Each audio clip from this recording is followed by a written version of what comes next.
Maureen. Good morning, Helen. Thank you for having me. Long time no see. I know, it has been a while. I'm loving this gold situation Trying that's my going best. on. Is this new for the new year? It's been 2 years now. Okay, Yes, okay. yes. Why did I think it was red or a different color? It was red before. It was red. And I got green. Oh, yesterday the Black what? Stars played. You could have No. given. Did you watch the match yesterday? I did not. What, to preserve your sanity? I like peace. Oh my God. Some of us, we don't like peace. We want problems always. You've seen that meme. Yeah. I watched it in East Legon with a big group of people. So you know what it's like. The atmosphere is charged Yeah. and, every ball pass, every mistake, Yes. every goal scored, every goal conceded. Literally, everything that happens, your heart is just doing backflips and somersaults. But we live to fight another day. Clearly. Will you watch the Monday game? We face off against Mozambique, but we have to win that game. I will probably wait to see what happens. And Okay. then, yeah. I just, I don't like the high blood pressure, the heart palpitations. It's I a don't bit want much. to do all of that. It's a bit much. But again, thank you so much for joining us. How was the new year started for you? Wonderful. Okay. Yes. So, for me, it's always important to start the year, with business goals and ambitions for the year. So I try to be well rested for that, and I just hit the ground running. I see. So that's how you prep yourself as a business owner. Yes. You set your intentions at the beginning of the year. Yes. Is that what all business owners should be doing? You know what? I like to say that you should do what works for you, because every business has its different cycle. Right. So some businesses have their life cycle, their yearly cycle that starts in September or May. So you just have to figure out what the cycle is for your business. I like to do it at the beginning of the year, because usually by the last quarter of the year, I know which clients I'm working with into the new year. So just to prepare myself about like all the different projects I have going on, that's what I do. Yes. Now, for the uninitiated, what is the nature of your job and what do you help businesses achieve? Okay, so Atebawone CX is a customer experience agency. Customer experience essentially is the perception that you create for your customers of your brand. Okay.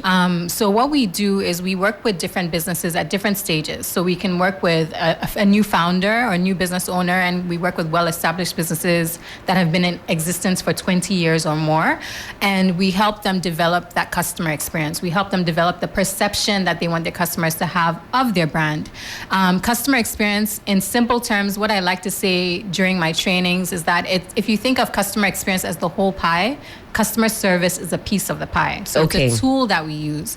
So we go in, we train staff, we create their customer experience strategy, we show them the initiatives that they have to take within their business to be able to deliver on customer experience.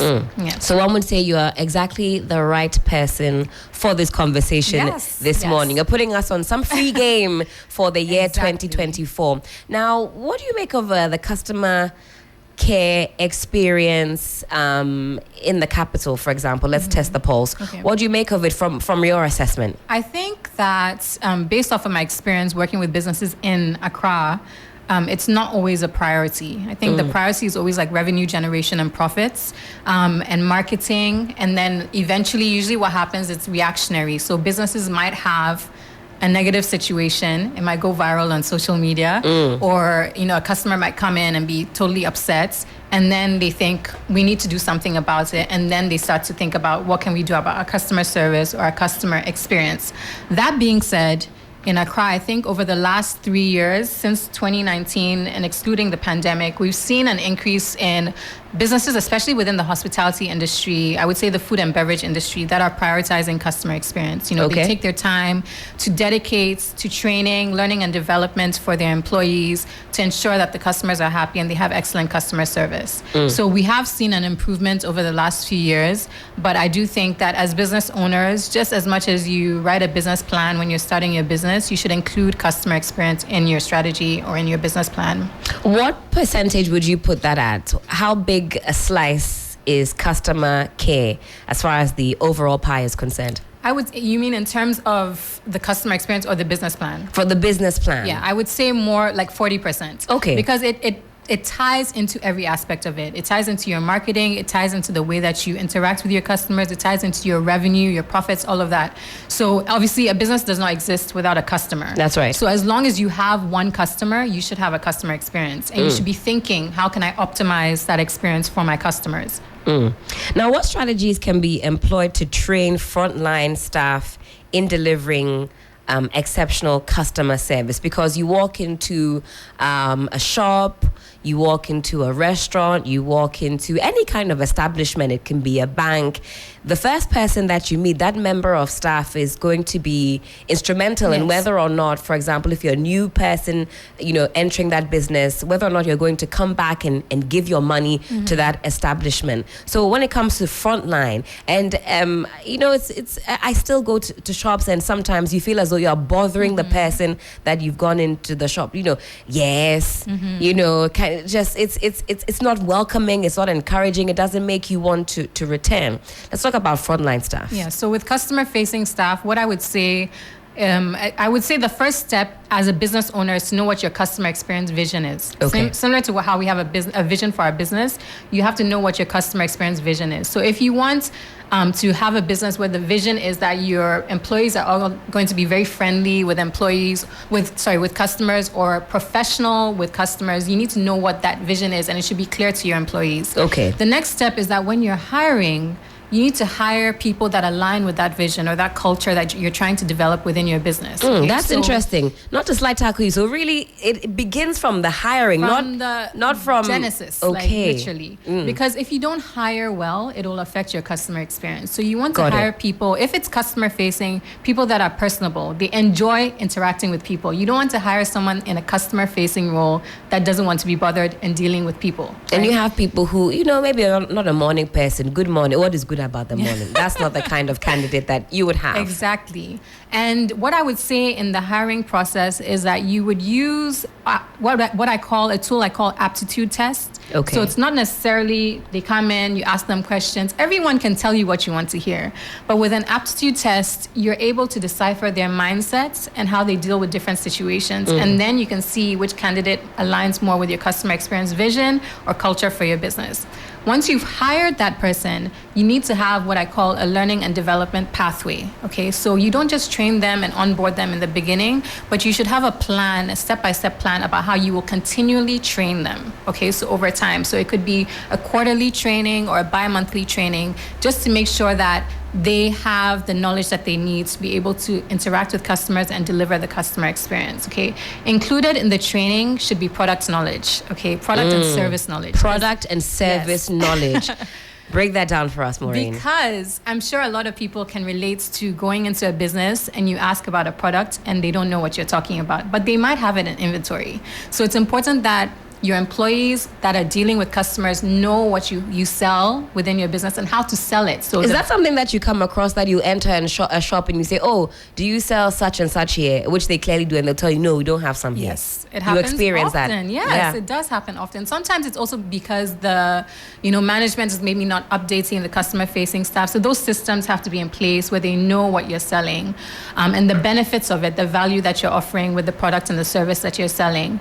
And then finally, what I would say is that it's important to collect customer feedback consistently, because as much as you might have employees in customer facing roles, you don't have eyes all the time, right? So the customers can tell you exactly what is happening when they come into your business and they interact with your employees, and that will help you with your continuous improvement. Yeah. And how do you recommend that business owners handle customer feedback? Most importantly, I think business owners will be thinking about negative feedback, because if it's a case of, I love your shop, I love your whatever, your office, thank you for this service, I think for that we'll just accept it and go, well, okay, thank you for that. But it gets tricky when the customer experience is a negative one. Dealing with negative customer feedback, how do business owners do that? So what I would say, the first step or the first tip I would give you is, think about customer feedback as a source of information, regardless of whether it's positive or negative. Don't think about it as a way for you to be insulted. Even if it's negative. What if it's insulting? I mean, we're human beings. So what I like to say is that customer experience, before it's even customer experience, it's a human experience, okay? So there are going to be ups and downs, but don't take it personally, okay? Because I feel like when it comes to negative feedback, it's usually like an indication that there's something that needs to be paid attention to. So what I would recommend when it comes to, first of all, taking customer feedback is to do it consistently on different platforms. So there's so many different ways that you can collect it, depending on the type of business that you have. It could be a phone call, it could be a survey, it could be an email, whatever channel you decide to use, do it consistently. So business owners should be actively chasing this feedback? Yes, you should, because things can change within a day. You know, there might be something that happens and you wouldn't know about it, but also what you're trying to do is create a habit of customers giving you feedback. Because if you don't collect feedback, and then all of a sudden you start, and then the next 6 months you send another feedback from, but it's not consistent, your customers are not going to take it as seriously. But if they see that you value the feedback that they're giving you, they're more inclined to give it to you. And then what I also recommend is that when you do collect feedback, we have this cycle that we call a closed feedback loop. So if a customer gives you, let's use negative feedback. Customer gives you feedback that they came into your shop and your sales attendant was rude to them. You collect that feedback. You say, thank you for your feedback. We take it very seriously. We will get back to you on that. Then you have your internal cycle. So you talk to your team, find out who was responsible for it, find a solution to it, implement the solution, but also get back to the customer and let them know that, you really valued and took their feedback seriously. These are the steps that you're taking within your business to ensure that it does not happen again. So when you use a closed feedback loop and your customers see that the feedback is being taken seriously, they're more inclined to give you more feedback more frequently. Yes. Now, have you seen that in practice turn a business around? Them prioritizing feedback and dissecting it and taking on the necessary information. Have you seen that make a real impact on someone's business? Yes, definitely. Like, I've worked with businesses that I have just started, and then businesses that are already in existence, and obviously it takes time. What we do is we will analyze the feedback for you, because sometimes especially if you're like a small business and you don't have the capacity to look through all the feedback, we will come in and analyze the feedback for you, let you know what the trends are, and let you know what the initiatives you should take are. There's always ways to turn it around, and really there's so many different triggers that would cause negative feedback. It could be HR, it could be your systems and your processes. There's so many different ways. So we always do what we call a needs assessment first, or a current state assessment, and then provide you with recommendations on the initiatives that you can take. But I mean, there may be business owners that are listening that don't have the resources or the capacity to be able to, hire someone to do this on their own. We have a lot of free resources online on our social media, where you can download resources as well to help you in dealing with your feedback and how to handle it. Now, social media has made things quite interesting for business owners. If somebody doesn't have a very good experience with you, they can go on social media and essentially put your business on blast. And we see quite often that if this isn't handled well, it could spell disaster for the business. In terms of social media, how do you recommend that businesses tackle that beast? You get negative feedback. What should your next step be if things are going haywire, things are going viral? Yeah. So what we like to do with our clients or recommend to business owners is that they have to have a customer experience strategy.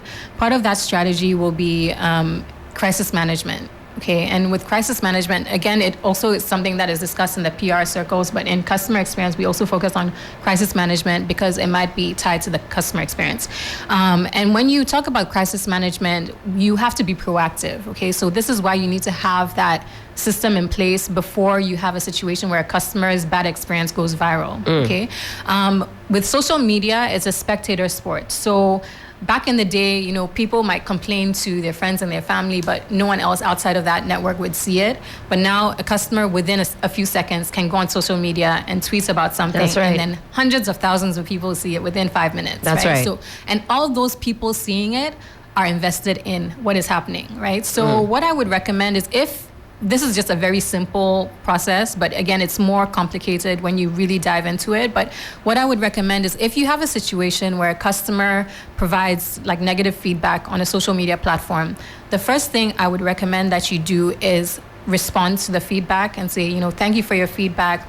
We'd love to get in touch with you either through the DM or send you a message or your phone number so that all the spectators can see that you're responsive. So you yes, say step one is to be responsive. Be responsive. Exactly. So we can't just shut our eyes and then wish it away. We have to respond. You have to be responsive. So once all the spectators see that, like you're taking it seriously, that actually reduces the negative perception and also lets the customer know that you value their feedback.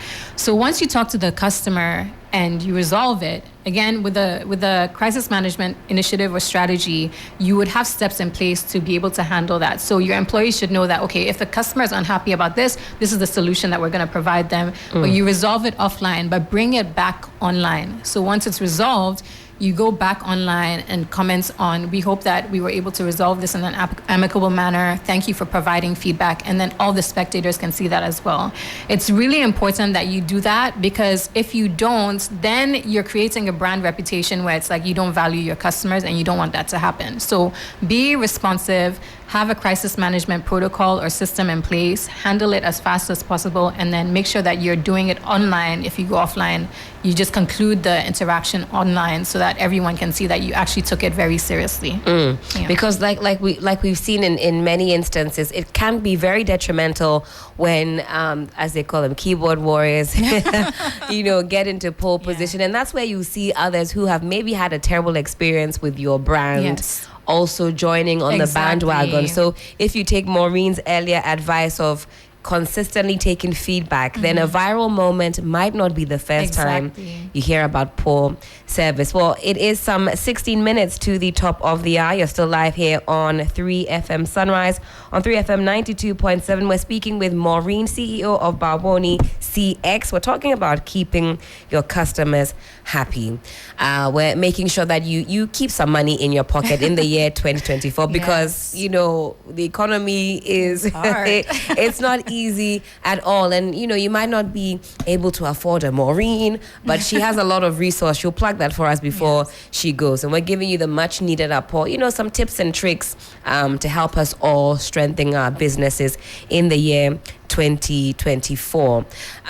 Quite interestingly, so the kind of business that you do, you grew on your own. Or did you get somebody like you to then get in there? No, I mean, so when we started, customer experience wasn't necessarily a big thing. It was very niche in Ghana. People were very familiar with customer service, but not necessarily customer experience. But we needed to kind of educate people on this shift from just customer service to the entire experience. Okay, talk us through that. Break that down for us. So, customer experience focuses on the end-to-end journey. So from the point of awareness to advocacy. So how I like to explain it is, if I wake up today and I decide that I needed to buy a specific product, that is the point of awareness. I understand that there's a need that I need to fulfill.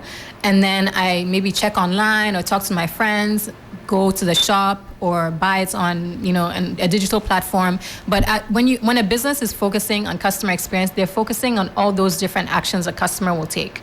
Customer service is more a communication tool that is used within the customer experience. So it only really happens when the customer is interacting with you directly. Okay. So usually we see the customer service, maybe support channel, or when you go into a restaurant, how they interact with you one-on-one. That's customer service. It's reactive. So customer experience is proactive. You're thinking about everything in advance of the customer coming into your business and how you can optimize it so that customer wants to purchase from you and keep purchasing from you. So when we started, that was what we were trying to educate business owners on. I noticed one typical example is a lot of businesses will set up. They have their phone number, they have their email, they have their website online. When you call them, no one picks up. Or when you send an email, no one responds. And that is quite common. It is. It's very frustrating. Exactly. I mean, I'm surprised that you bothered with the email. Because for a lot of businesses, I think email isn't their topmost communication tool. Channel. Yeah, but I mean, if you're running a business, and I say this to my clients all the time, are you thinking within the Ghanaian market or a global market? Right? Okay. So we try to encourage businesses to perform on a global scale or by global international standards, right? So if you're running a business and you intend on having international customers, your email should be responsive, because let's just use Dirty December as an example. We get a lot of tourists that come into the country, and for them, it's very standard to be able to to contact a business by their website or by their email before That's they even right. think about social media. So if you're not responsive on those primary channels, you miss out on making money. That's money just walking out of the door. So I do recommend that some businesses don't have the scale or the capacity to have so many channels for communication with customers. Choose at least 2 or 3 or like 1 or 2 that you know that you can actually be responsive on. Okay. And be responsive on those channels. Very necessary. In the year 2024, may we not lose customers. May we keep the money in our pockets. And like I said, they'll put an email on there, never respond. Yes. There's a number that the customer experience. An example I can think of a customer experience, which for me was quite unfortunate, was booking an appointment for was it a hair salon or some sort of spa? And I asked them if they would be open, like they've advertised at 9 a.m. And sometimes you have to even call to say, are you sure that you'll be open at the advertised time of 9 a.m.? Yeah. They said, fine, we'll be there. And I said, okay, well, I've got to be somewhere at such and such time. So, this appointment has to happen at 9 a.m. It's very important that it happens at 9 a.m. You pull up to the hairdresser. So I pulled up and at 9:15, and all the workers were sat outside and the door was locked simply because the person who has the key Was not there yet. Yeah. I mean, this is a good example because what I would say is that as a business owner, sometimes we put policies in place that are not conducive to providing a positive customer experience. So if the policy was that their opening hours are 9 to 5, and they can't adhere to those opening hours, they shouldn't advertise that. So you want to make sure, and with customer experience, it's really like, it's a long journey. It's never a one and done thing. You're constantly looking for ways to improve it, right? So whatever policies that you put in place for your business, you have to be able to adhere to them and be able to deliver on them, right? So I would say, yes, that's a negative experience. And for some, if it wasn't in Ghana, like that would be a big issue. It ruined my whole day because then it meant that I had to find my way to a different, and so I sent a message via Instagram that was responded to in like 5 or 6 days. And I mean, I thought Instagram was a bit more responsive in our parts here where people do a lot of business on Instagram. And me personally, I thought I was going to be offered some kind of freebie.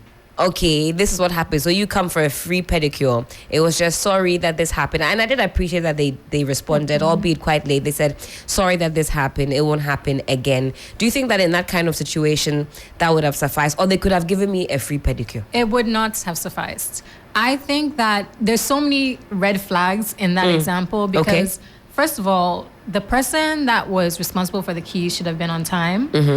They should have a system in place that there's like accountability in terms of that. That's behind the scenes, right? But as a business owner, you should never put your customers in that situation, right? And I think what I've actually realized in Ghana is that a lot of businesses cannot even adhere to like appointment scheduling because that's a big thing. It's really does that just speak to the culture in general? I think it ties to the culture. Okay, but again, no one is forcing you to offer that, right? Again, no one's saying that you have to offer appointments. You are deciding to publicize that you want to offer appointments to your customers. So if you're publicizing that, then you have to deliver on that. You need to have the systems and tools in place to be able to deliver on that. But again, like when we go back to how it ties to the culture, you have to educate your employees on the importance of being on time, right? And then again, you also think about how did they resolve that issue. So we see that they weren't responsive on the channels that were provided. So they didn't respond on time in terms of social media. For your business, if you're setting a policy in terms of responsiveness, if a customer contacts you, like for me, it's 4 hours for certain platforms, 24 hours for other platforms. Right. You should have a system in place and a standard in place that everyone has to adhere to within your business, right? So a couple days later does not help the situation. And again, with the resolution, they offered an apology, which is great. But you're trying to keep customers. You don't want to lose customers. There's something that we call customer churn, which is the kind of like the rate at which you're losing customers. In customer experience, we look at all the different points along the customer journey that you lose those customers and then identify why you're losing them. So for that business, responsiveness would be a reason or a trigger for you losing your customers, and then you would find a solution to be more responsive so that you don't lose customers. So that's how we tackle those kind of situations. Now, I think we've discussed some of these common pitfalls that businesses tend to fall into as far as the customer experience is concerned. But to summarize this then, in your opinion, what would you say are the most common mistakes that businesses make in managing customer service through customer experience issues? And we'll wrap it up with how those common mistakes can be avoided. So business owners, listen up. Maureen will tell us what some of the common mistakes that you're making are and how to rectify it. And then we'll park it here for this segment. Okay, so I'm going to give 3 common mistakes. Sure, 3 big mistakes. Yes, 3 big mistakes. The first one being not having a customer experience vision. Okay. So not knowing what you want your customer experience to look like. Hiring poorly. Is the second one, and then no training and development plan. Those are the 3 common mistakes that a lot of businesses make. So how would you tackle that? Sit down as a business owner. You can even look online for other brands or global brands that inspire you. And write down what you think you would want your customer experience vision to be, or what your customer service to look like. And then once you have that in place, you want to talk to your HR. If your HR is you, that happens sometimes. That's right. Multiple hats. Then you just research the personality traits. So being personable, friendly, professional, knowing how to deal with problems, so problem solving. Write down all the characteristics that you would need for your customer-facing staff. And then that's when you start hiring people that align with that. If you go online, you can easily Google aptitude tests for customer service staff. And then use that during your hiring and recruiting. And then finally, have a training and development plan. So don't just onboard and train once. Know that you have to consistently train your staff and tie that to your customer feedback, right? So once you have that information from your customer feedback, then you can adequately train your staff and have it fill those gaps within your customer experience. One more point I would say is that make sure that you're collecting customer data, because you can't get customer feedback if you don't have your customer data. Collect customer data. So as a business owner, make sure you're collecting the name, the phone number, email address, whatever you can, so that you can be in touch with your customers and collect that customer feedback. All wonderful tips shared by Maureen this morning. And sometimes when it comes to the implementation, it can get a bit tricky. But you say these things take time. Rome wasn't built in a day. If you want to build a strong customer experience culture in your business, you have to start now and be consistent with it. Maureen, I'm going to text that lady who cancelled my appointment and tell them that you said she owes me a free pedicure session, because I mean that's what businesses should be doing. You know, you delay my order, next time then you add an extra something to it. You're still talking about it just shows how negative it is. And I told all my friends, as for this place, they don't go there. They will disappoint you. Somebody might place an order, there's too much salt in the food, and sometimes you go to restaurants especially, and the chefs can be so sensitive about the feedback. You know, as a business owner, if you're dealing with let's say a restaurateur, and you know any feedback your staff get, they take it so personally. Is that a consequence of not hiring properly, do you say? Or not necessarily. I also think it's about the delivery. You know, like obviously with food, everyone has their different preferences. And it's a creative art, right? So the chef is this banku I want to use, Maureen. This one is a creative process. It is. They're gonna take it personally, but it's up to the business, like their management, to be able to handle how they're giving that feedback to the chef in a way that he's not deterred or like discouraged, right? So because food is like everyone has their different things that they like about it, right? So you can't please everyone. That's right. But it's really just the systems you have in place about how you give your team feedback. So some businesses might do a team huddle at the beginning of the month or every week, just to give the team the feedback, and make sure that it's not always negative. Like have the positive feedback and have the negative feedback, so they don't feel like you're being attacked. So as a business owner, you should also let your staff know when the feedback is good. Of course. That encourages them to keep doing better. You can't just always give negative feedback. You have to give them the positives as well as the negatives. So when they're on the right track, they know that they're on the right track. And then when they're like, you know, kind of slacking a bit, then they know that they need to sit up. Another person I want to report, I won't mention the name of that restaurant, but I went with a friend. We ordered 2 meals. I enjoyed my meal. I go there often, even though they're a very problematic restaurant. It's either the food takes too long to arrive, the staff don't know what the menu of the day is, They can't tell you what the ingredients are. So if you're allergic to it, you're on your own, that sort of thing. So my friend orders a dish and there was a peculiar taste because this food is coming from a particular part of the world. So they have their own spices, maybe not ones that we're very familiar with. But this one, I guess for our palates, it wasn't quite as tasty, right? And so we asked for the chef. The chef was busy. So the owner came. And the owner said, oh, this our dish, dear, this is how it tastes. We only had one sip of the soup and we're like, this thing is quite strong, or maybe it's not to our liking. What can we do? We called the owner. The owner said, oh, this dish there, that's the taste. So now that you've seen it, next time don't order it. Wow. Now that you've seen, my goodness. That was what the owner said. Now that you've tasted it, when you, and she said if you go to any of this type of restaurant and you see, you just don't order it. Wow. So we thought, well, we've only had 2 sips. Is there anything you can do? She said, you dear, just don't order again. Thank you very much. And she walked off. That is horrible. That is actually horrible. And the fact that it's the owner. So, I like to use this phrase that the fish rots from the head. Okay. So if a business owner is unable to ensure that their interaction with the customer ends on a positive note, that is going to run throughout the business because the employees are also going to see that. But the business owner should have made sure that you left there feeling happy.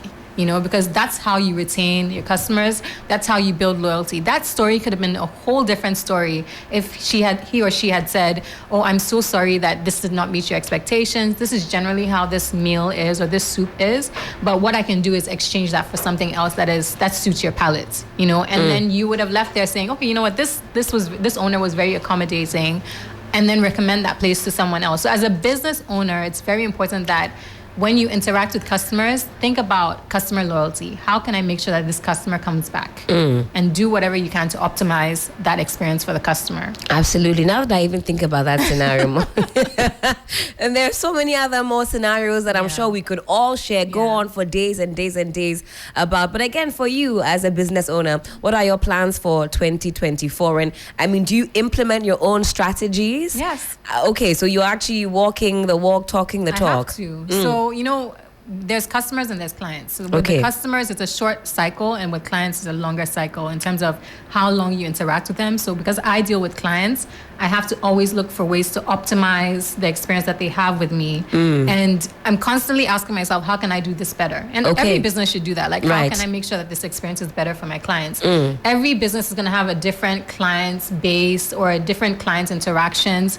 My clients interactions are more automated, and then we just handle projects for different businesses and then help them develop their customer experience. So for me, it's always, how can I do it better? Every single year, every single week, every single day, I'm always thinking about how can I make this better for my clients? And as business owners, you should do that. You should always ask yourself, how can I optimize or make this better for my customers? So, and this cuts across all different industries. Even if you're, for example, an MC listening to us this morning, you can apply some of these same rules.